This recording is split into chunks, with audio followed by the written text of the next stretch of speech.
I ask this all the time of authors, and I want to hear your description. Why did you write this book? Wow, why did I write this book? There's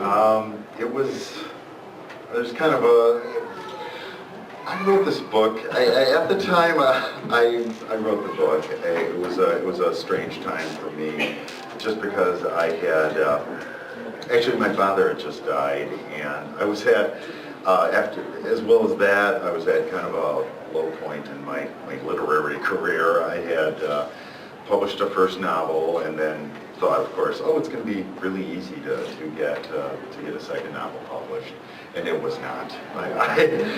So that was kind of a disappointment for me, and so that and my father, and it was sort of a low point overall.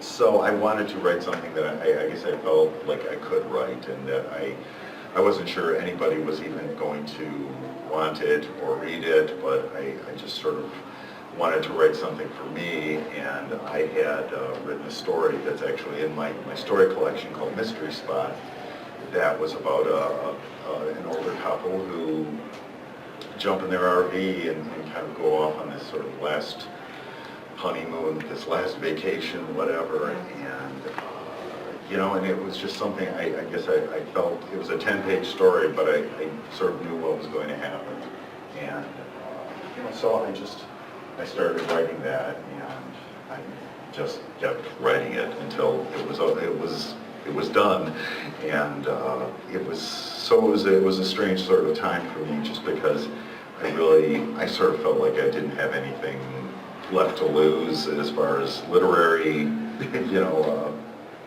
goals or whatever, because I wasn't sure there was going to be any more books. So it was an interesting time for me to just write this book and write what wound up.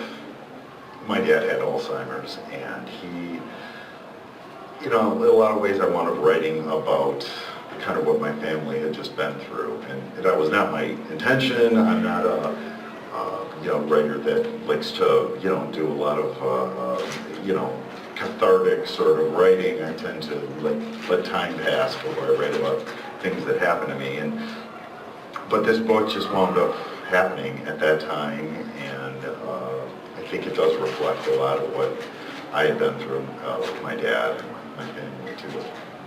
There's this, at least it was for me, and maybe for other folks too, I remember reading at first a little bit about what the book was about. And to tell you the truth, I got a little choked up in part because I'm of an age where I could be in the Leisure Seeker pretty soon too. But then I thought about my own family, which I'm sure lots of folks did too. And then so I was kind of ready for this, I thought.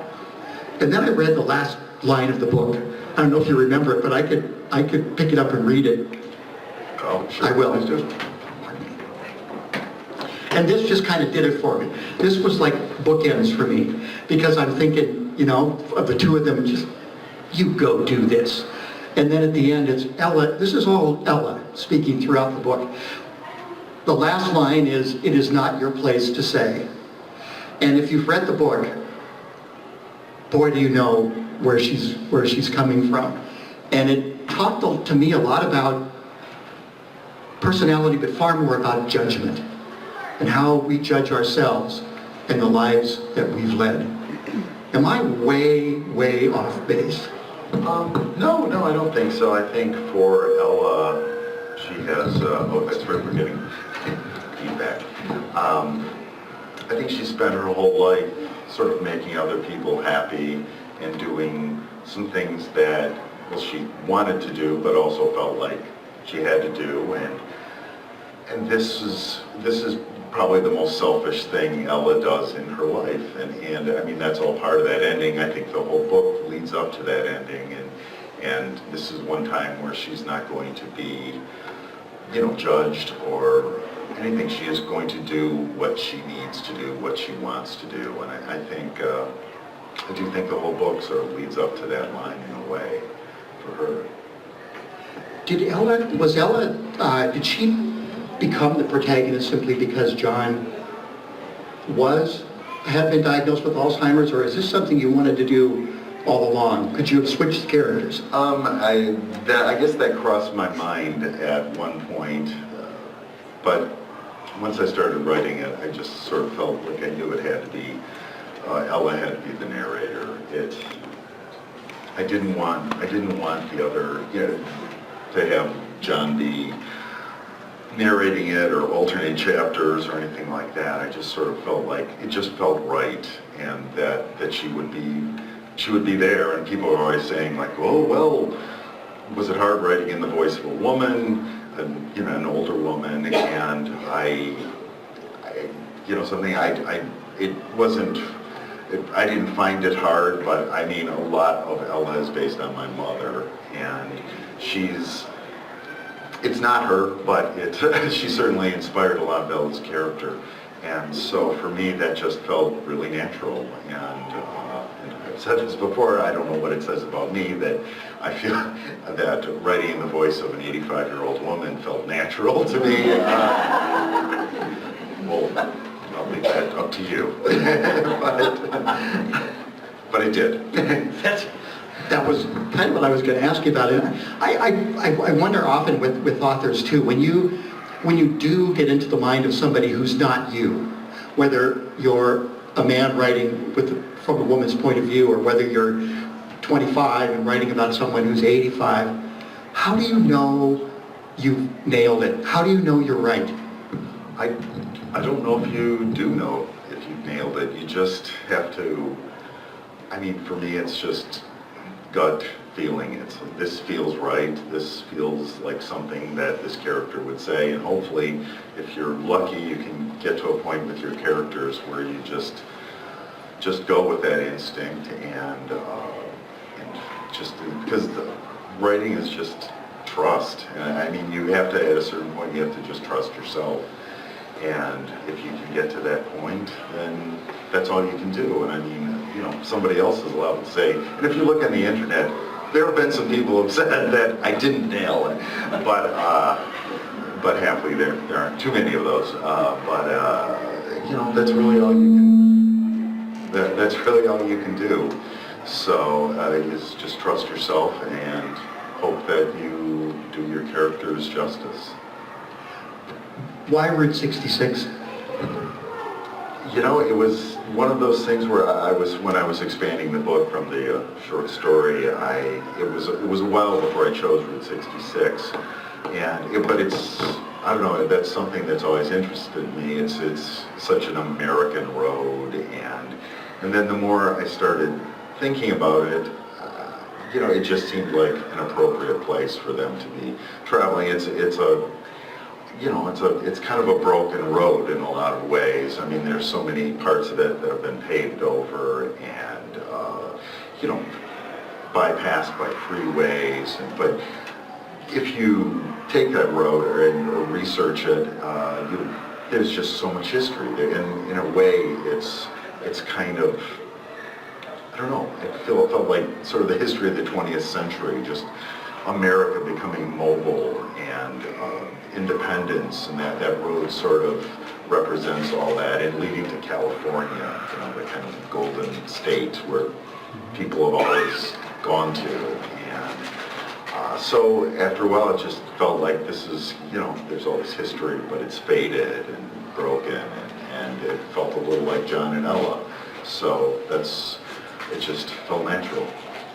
I was curious too, because I think all of our lives, there's somebody out there saying you can't do this and you can't do that, you shouldn't do this, and at your age, this is one hunk of that, you should not be traveling across the country, or neither one of you is going to live very long. What the hell are you doing? And was this a pushback that you wanted to write about, or I would imagine, let me ask it a different way. How much of this were you feeling? Being the child who said, you can't do this or you can't do that.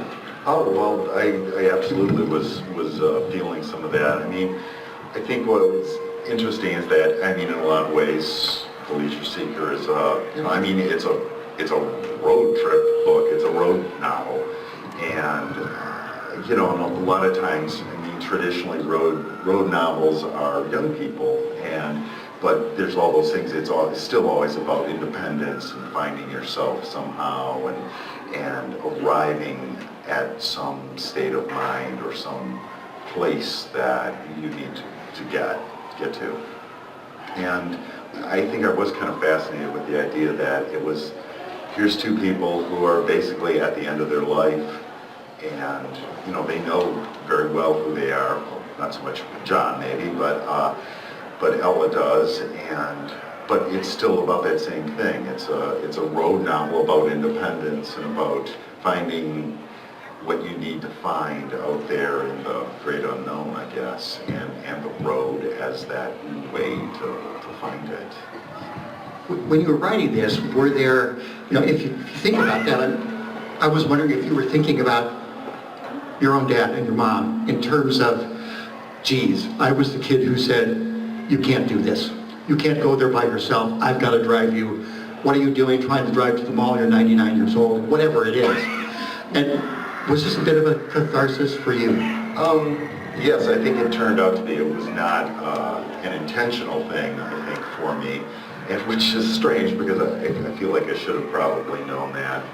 But I think it did end up being sort of cathartic because I was that child, and I had to make, my sister and I had to make some tough decisions with my father, and my mother had to make them with us as well.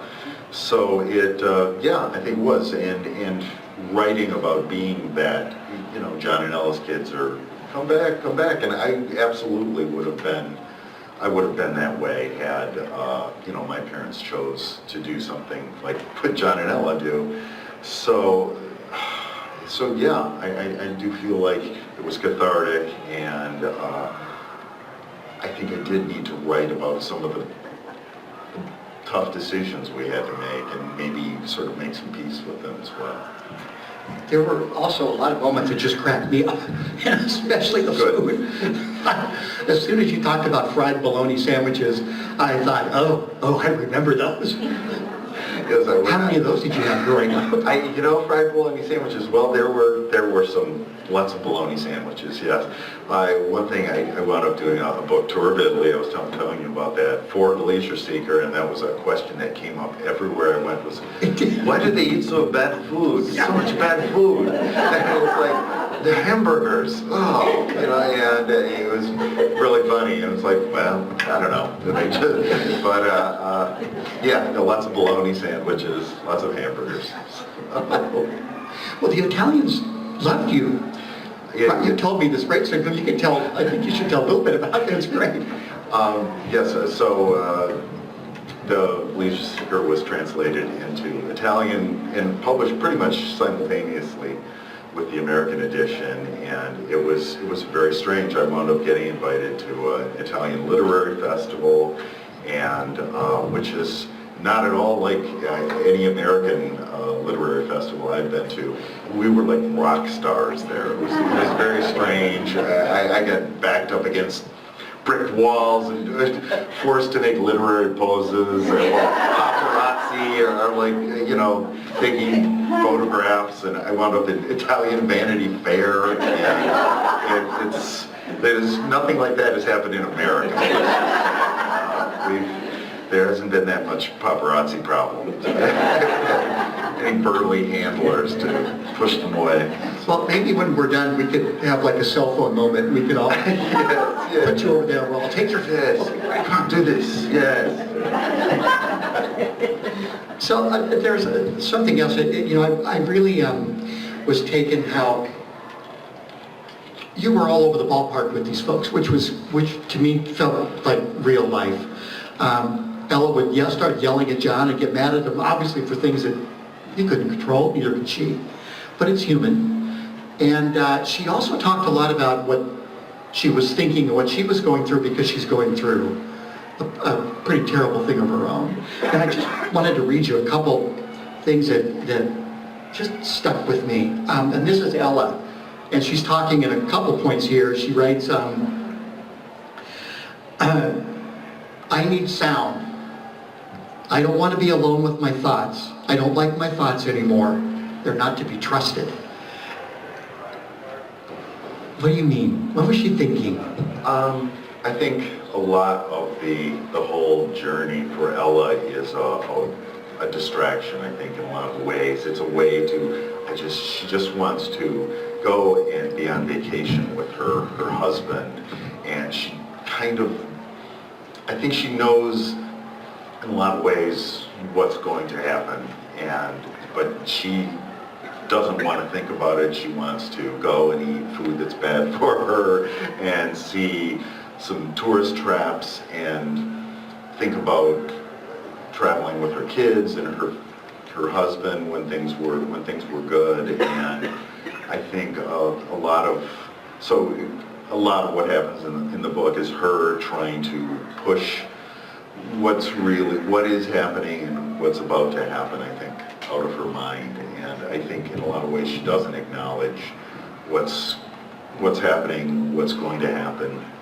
And so I feel like for me that's what that meant, is that I don't want to think about my thoughts. I don't want to, I can't trust them. I need to think about something else. I need to be somewhere else. I think that's part of the running away of what they do.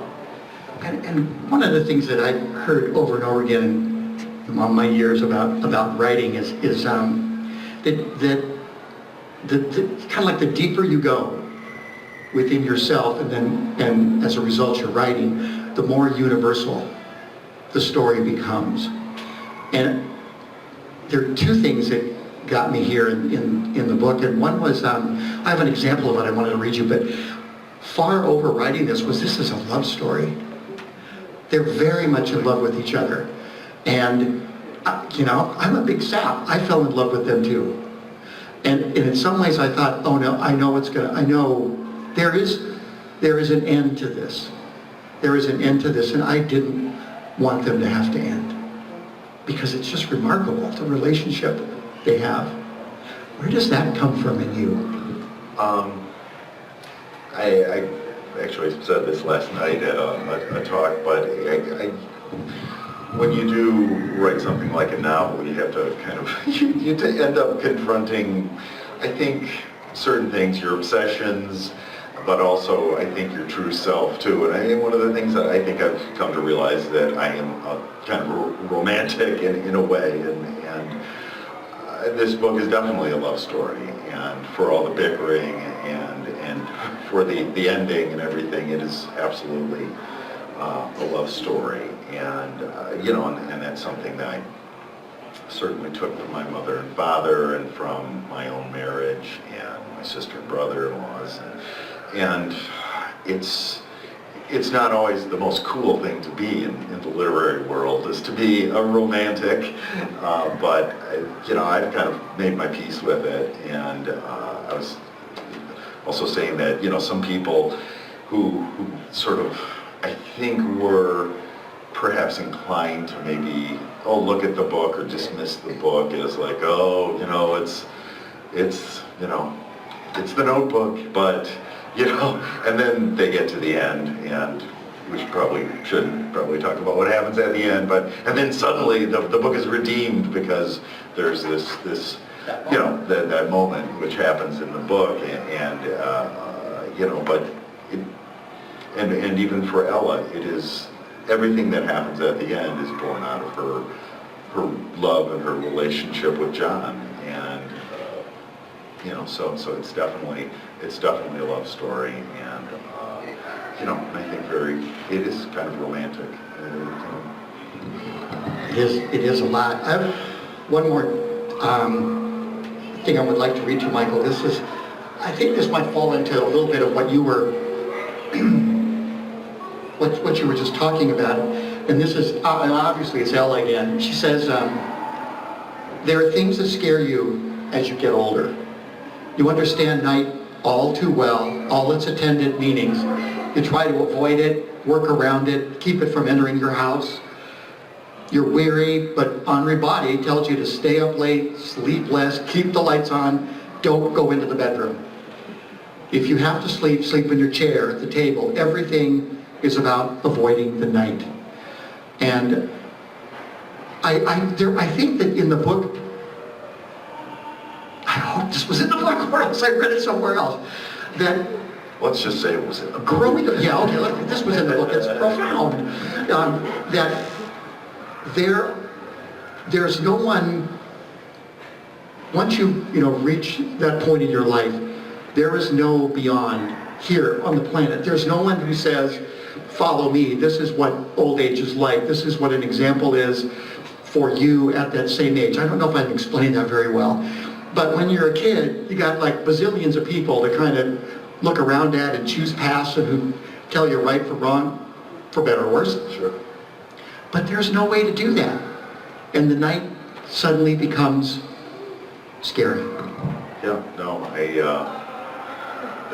I thank you for reading that part. I like that part, and it was something that I guess I kind of noticed, just to be literal about it, I noticed again and again with my parents. They have, at a certain point, they never went to their beds. They would just they would just sleep and wherever they felt like sleeping, usually in reclining chairs and such. But it was, somehow, and it was never dark in there, but it was never really bright either in their house.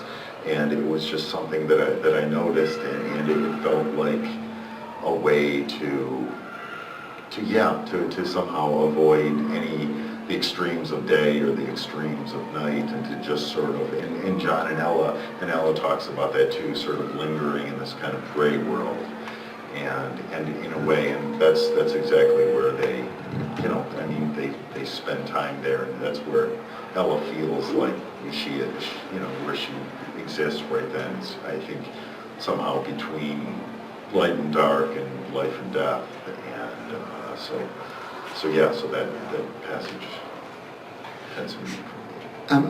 I truly don't want to be a hog with the microphone here, so and there are lots of you, which is great. If it's okay with you, would love to open this up and hear what you might like to talk about with Michael, or questions or comments, anything. And don't be bashful. I'm not. No. Yes, sir. So Michael, is your mom still alive? No, actually, she was around long enough to hear that the book was accepted for publication, which was great. But shortly after, she kind of went into a sort of decline, and she passed before the book was published. So what did she think? What did she think about it? Yeah, actually, she never wound up reading the book. So I had told her about it, and she had sort of made her peace with being the mother of a writer a long time ago. My first novel had a much less cool mother in it than Ella, and which was not her. But nonetheless, she knew, that's, Mike just making up things. So, That's what you think, right? But so no, she never actually got a chance to read the book. Please keep it going, Yes. and one of us will repeat the question just to make sure everybody hears it and we get it down. Yes. I was just wondering medically, how many Alzheimer's patients can drive safely? That part really kind of, I understood the fact that it was on a straight road and she did all the directions on and off, but what's the story behind that? Sure. And the question was, I had to say one, and my law for the book was, how many, if any, Alzheimer's patients can actually drive safely? Actually, I feel like I know my father drove for way longer than he should have. And I guess for me, it sort of with John, because I had to ask myself that same question. And I felt like for John, having driven since he was like 13 years old, that it almost like muscle memory with him. And it was like one thing I did always notice with my dad too, that when he focused on certain things, he could actually still do them. And but that said, that's probably one of those things where, I don't know, I may have taken a liberty or two. And I'm not ashamed to say that, but But yeah, I was actually talking just yesterday with, apparently there, not apparently, two actors did kind of their own sort of dramatization of Leisure Seeker, and they're going to be doing it again next Friday night at the library in Bainbridge. So if anyone's interested, it's gotten great response, and people are really enjoying it. And he asked me that same question, and he said, he goes, I felt like it was muscle memory, that he was just able to do this thing, and yeah, in kind of an almost sort of savant kind of thing. Also, he's from Detroit, and it wasn't hard for me to think that driving is just so much of a part of our lives. John's going to be able to drive. That's right. Did you have a... I wondered, you talked a lot about this, the way this book related to your personal life, but I also wondered if you had sort of a larger picture in mind too, as far as the current climate around end-of-life decision-making. It seems to me like we're in kind of a time of flux where it's not as clear-cut that grandma's going to die in the bed in the back bedroom, you know? And we have a lot of choices about what we want to do for health care or not do for health care, and how we want to end our own lives or whatever, what that might look like. So I wondered if you had a larger context in mind, or if it was really more your personal. The question essentially is, forgive me everybody, I'm just going to do these because you ask it much better than I could. What about end-of-life issues, and especially in our climate, in our current times? No, there are absolutely no political ideologies or anything went into the end of the book. It's just the way I knew it had to end. And so, although somebody brought up at one of the other events that, well, you're from Michigan, home of Jack Kevorkian, and it's like, that never occurred to me. I used to see Jack Kevorkian at the grocery store sometimes, and a friend of mine actually has a picture of him and Jack Kevorkian on his Facebook page. So if that was there, it was all unconscious. I just really wanted to end the book the way I felt it needed to be ended, and what was the right ending. So yeah, nothing like that went into that. So yes. Way back. At what point when you were writing it did you know how the book was going to end? That's a When did you know how this was going to end? it was, gosh, it wasn't too far into it, really. I think I was probably halfway through the first draft, and actually some of that, probably the last 4 or 5 sentences just kind of appeared, and I wrote them down and just put them aside, and then suddenly everything was about writing toward that. So. Yes. Yeah. No.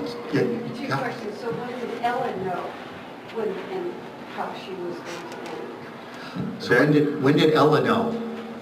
Yeah, I think that question has come up too, and some people thought that she didn't really know what was going to happen. And I think in a way, it's sort of, she does know and she doesn't know. I think again that sort of, whatever avoidance, denial that she starts off at the very beginning of the book. I think maybe unconsciously she knows where things are going to head, but she's not willing to acknowledge it until she's had some fun, and until all the possibilities have been exhausted, and all the little pills and all hope, and to just know, and when they get to Disneyland, and I think she just realizes it's the end of the road. So. One other question. Watching the slides is so charming. How did you think to put that in? Sorry. You can repeat the question. Okay, right. Yes, I could. Just saying that she liked the slide shows in the book, and that is absolutely no imagination on my part. My father was an industrial photographer, and he very meticulously documented every aspect of our lives in slide form. So slides have always been a part of my life, my sister's lives, and So there are some of those slides that are lifted directly from my life. I'm tearing down the curtain here. It's like, there's a lot of things that are totally made up in the book, I swear to God.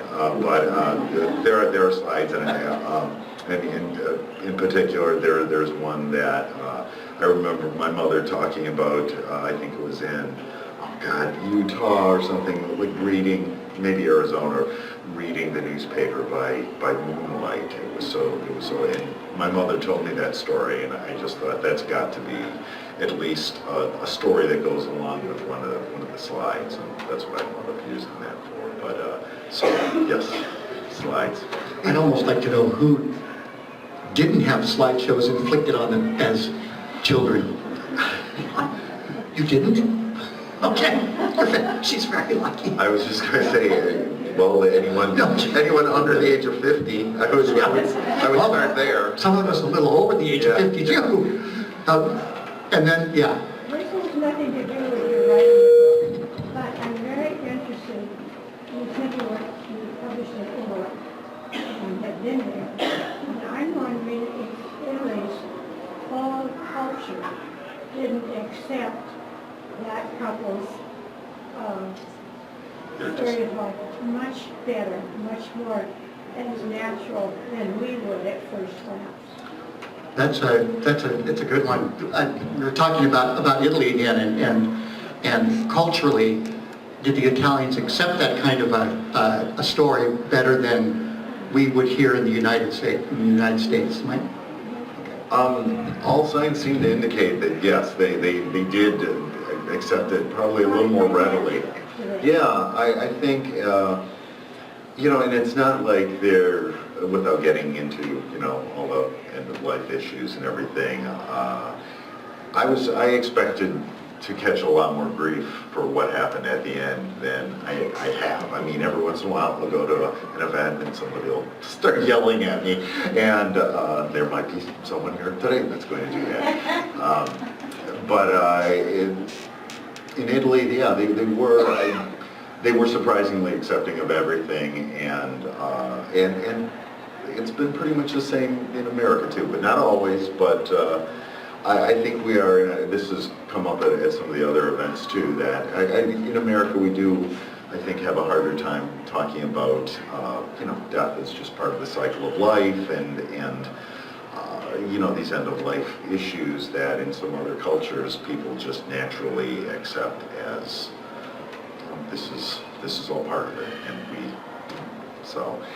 But so maybe they were a little bit more, but I do think also part of the reason they may be warmed up to the book is that just some of those notions they have of the West and traveling and the wide expanses of America, and I think there's still a lot of fascination with that in Italy, and just the road trip and going through the West, and so I think that was part of the reason they kind of warmed up to the book as well. So that's what.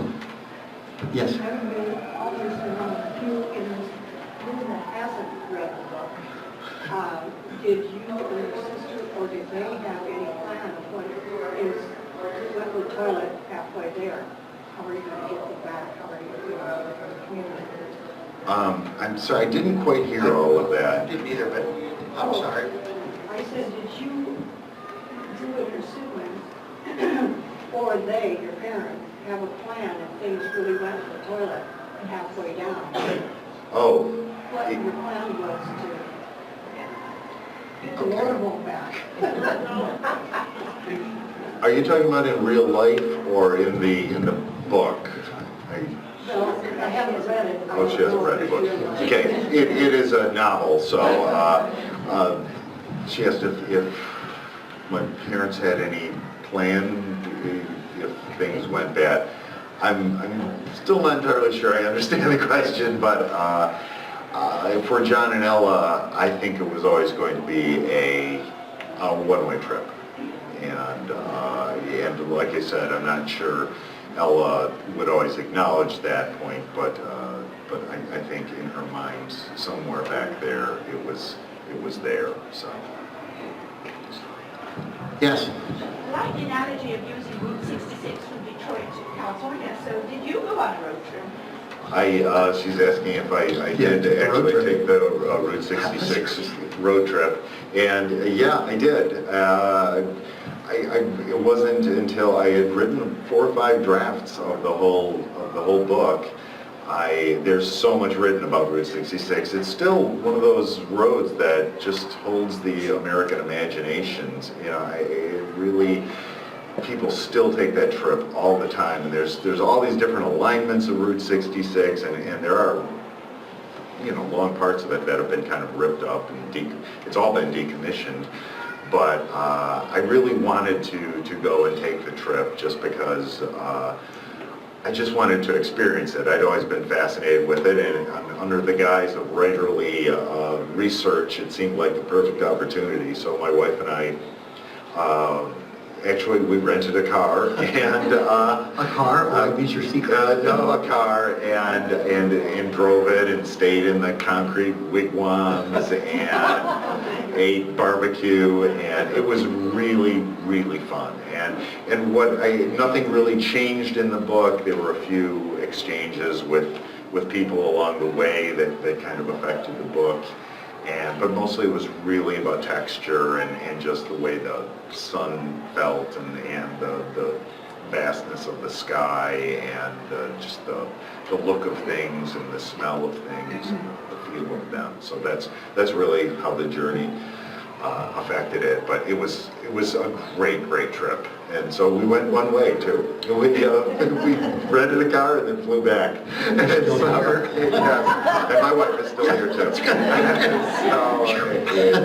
But it was great fun. I highly recommend it. Forgive me, can I butt in with a question? I promise to get back. You talked about how many drafts did you do, and what kinds of changes, were they major that happened from draft to draft, or were these kind of, You know, I think at a certain point I gave the manuscript to probably after 5 or 6 drafts to a few people, and they just sort of felt like maybe some more things need to happen, some more interactions with people, which turned out to be a great thing to have in the book. And one thing that's happened, that did happen, is that I gave the book to a friend of mine who happens to be Elmore Leonard's son-in-law, and at that point there was not the gun was in the book, but not the scene with the gun, with the interlopers, whatever. And he had, you know, he just sort of said, like, I don't know, you know, there's this gun in the book and nothing really happens with it. You know, Elmore would say, if there's a gun in the book, somebody's got to use it. So that kind of like, oh, yeah, that makes sense. And so, you know, in matters of guns and crime, if you can't trust Elmore Leonard, I don't know who you can trust. I trust you. Yeah. What else out there? What else? Wow, we got a bunch. Let's start up here and then we'll just go back if that's okay. Yeah. I have a couple of favorite lines in the book. One was, just because you have power of attorney doesn't mean you get to run the whole show. I have power of attorney, so that's maybe a little more sensitive maybe to that. And the other, I can't quote it, but something along the lines of, we were the people who stayed. I just love that, because I know those people, and those people are my parents. Did you have a favorite line? This question was about a couple of your favorite lines, and then asking Michael if you had a favorite line from the book. It's my book. It's full of my favorite lines. Oh my God, there's so many.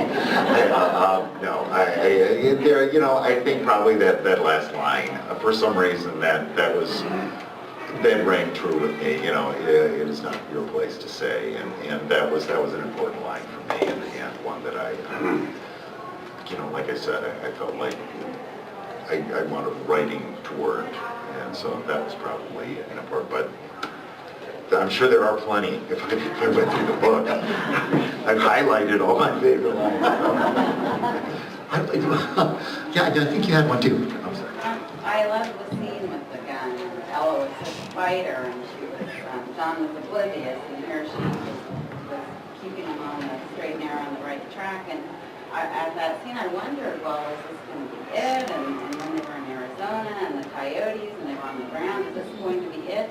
Did you have alternate endings that you thought of? And The question is, it's, and you know, if you've read the book, you know these scenes. One was with the gun, as you were just talking about. Another one was when they had another problem with mobility. Can you say that? And the question was asking, Michael, if you had any, were there alternative endings before you came up with the ending you had, right? Yeah.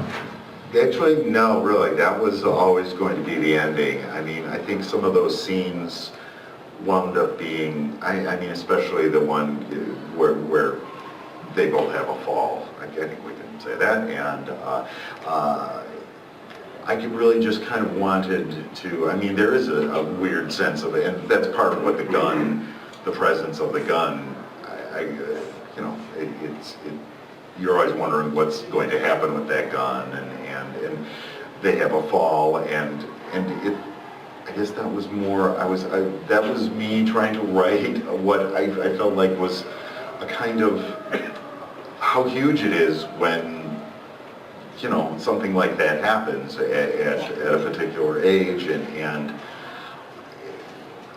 it seemed important to make that kind of almost as big a problem, big a conflict, whatever, as it could be. It seemed simple, they fall, but they're on the ground for hours and they can't get up.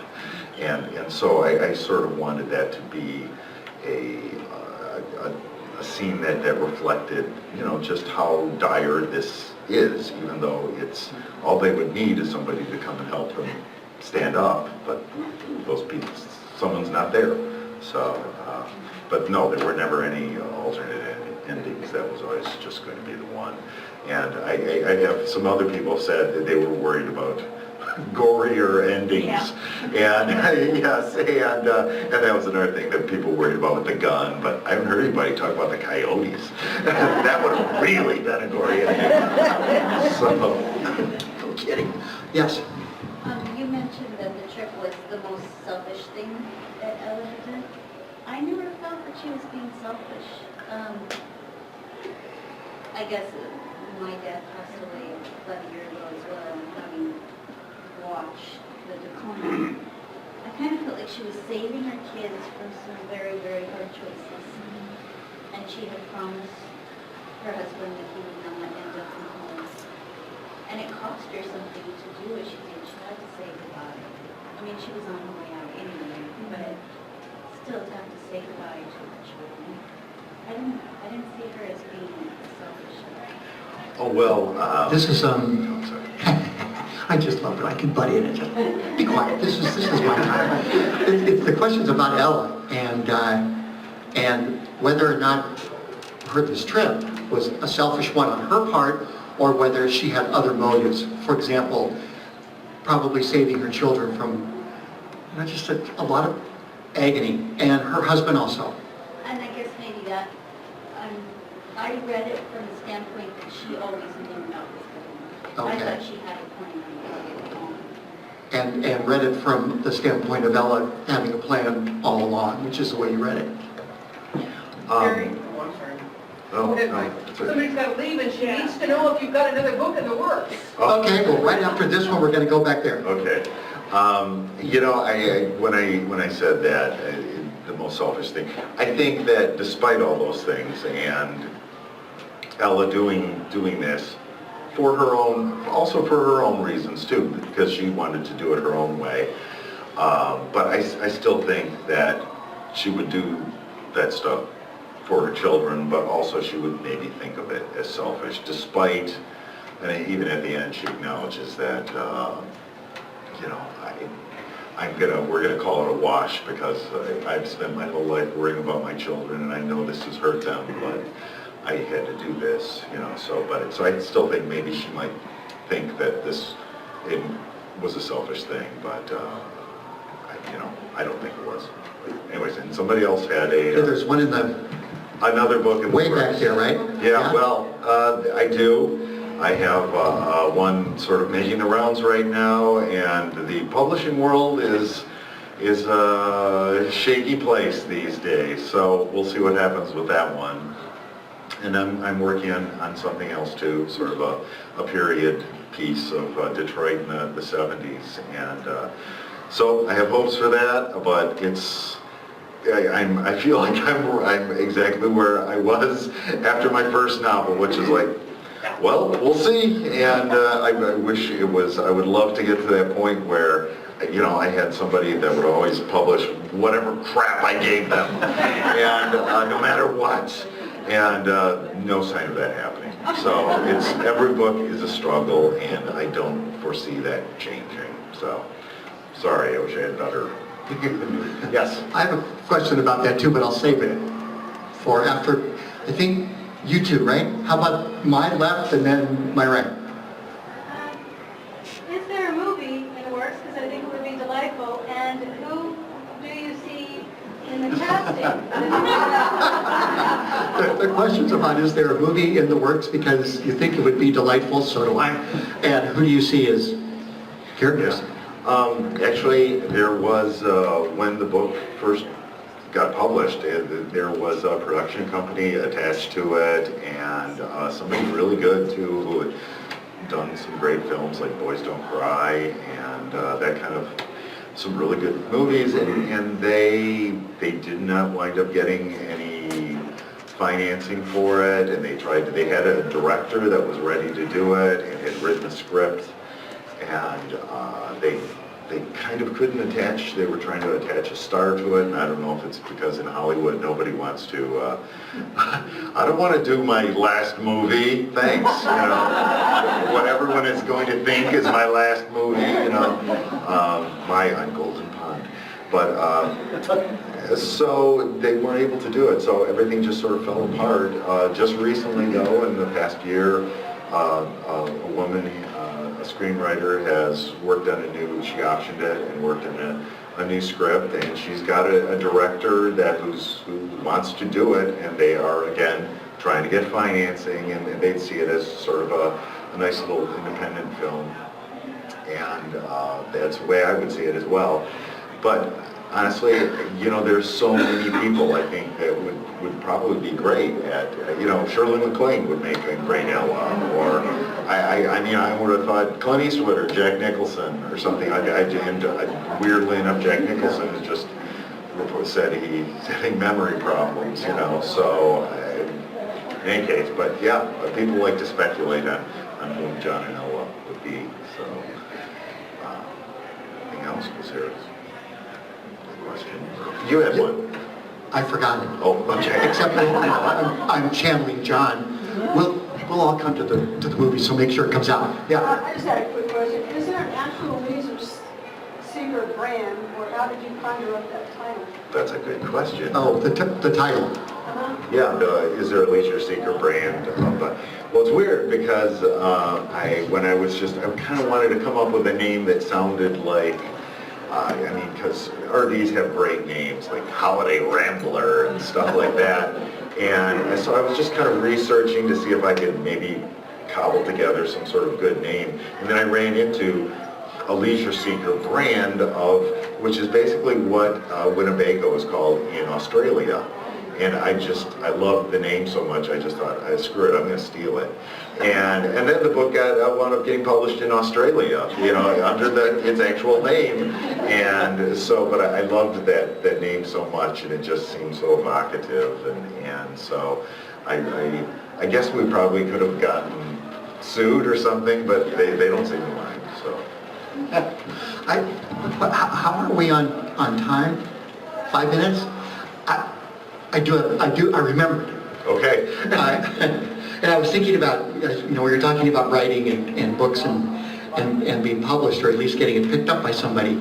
That's got to be, you know, sort of every writer's life and terror. That you don't know after this book. Is there a difference? Is there another book? Yes. Well, There may not be. Yeah. But is there another book in me? What is it? Is anybody going to like this? Is anybody going to care? And Yes. The question, yes, is that the question? Yeah, no, it's constantly. I mean, there are definitely, that's a point in my writing career I'd love to get to, and I made a joke about, somebody wants to publish whatever crap I write, and sometimes that does happen too, once you get to that point where people will, that someone will publish whatever it is you write, and sometimes it is crap. But, definitely not to that point. And from what I've been hearing, the publishing world, there are really people that you would think would, of course they're going to publish your next book, and they're having a hard time. So it's such, the publishing industry is in such a weird state of flux right now that I think they're trying to figure out their next move, and everyone's afraid, and it's just, if something doesn't look like a bona fide, surefire bestseller or something, that I think they're not very interested. And mid-list people like myself have, or maybe my new book just sucks. I don't know. So, Did you ever want to do anything else? yes, I wanted to be a disc jockey. When I was a kid, that is what I wanted to be. So, and I went from that to this, I guess. And, along the way, I became an advertising copywriter, which is actually how I make my living. So it's, I don't know how I wound up getting here. So, but I'm happy to be here. Any more questions out there? We have just a couple minutes left. Yeah, go ahead, then we'll go back. Okay, I was wondering about writing. What is writing? She just asked, What is your writing? What is Wait, my- she just asked. what is my writing style? Very good. That's a great question. I think, maybe getting back to even just what I was just talking about, I think I tend to write pretty, I think concisely. I became probably, and that possibly has something to do with being an advertising copywriter, is that you have to be a brutal editor. And that's one thing that I've done, and sometimes you can fall in love with your own prose and like put things in that maybe shouldn't be there, or you just, or are too clever, or too this or too that, and I guess I look upon some of those things as a bit of a trap, and it's just, I think I'd rather be, I'm all for being poetic or lyrical when the situation calls for it, but sometimes I feel like it's more important to be clear and concise and propel the story, I guess. And I could give you 1,000 instances in that book where I probably totally define what I just said, but I guess, that would be as close as I can give you to an answer to that question. I don't know. We have just a couple of questions left. I think, did you have one? Or somebody over here had one. Yeah. So are you still doing other kinds of writing to earn income? Oh yes, I'm still an employed advertising copywriter. I have a great deal. I work part-time at a place in Detroit. Yeah, pardon me? That's nice. Yeah, it is nice. Actually, speaking of it, it's where Elmore Leonard worked in the 50s and 60s, Campbell Ewald, and he worked there until he sold like his 5th book, and I will not be doing that. By the time if I get a 5th book, I'll be John and Ella's age, probably, the way I'm going. But yeah, so that's how I make my living, and it is, I'm glad I have a job, especially in Detroit. Yeah. And I was wondering how long it took you to write the book. and this is how long it took to write this thing. Yeah, that answer varies as to my mood. I think I feel like I wrote the first few drafts really quickly, and that was sort of an experiment for me to just see if I could just barrel my way through a book, and because I did know where it was going. And then I wound up rewriting it and rewriting it, showing to some people and rewriting it again. So probably, realistically, a year and a half to 2 years. But that was working on intensely, so. Don't go away yet, because I think we have final words from the library, right? That's right. But may I just say first thank you, and thank you. It's just great to spend time.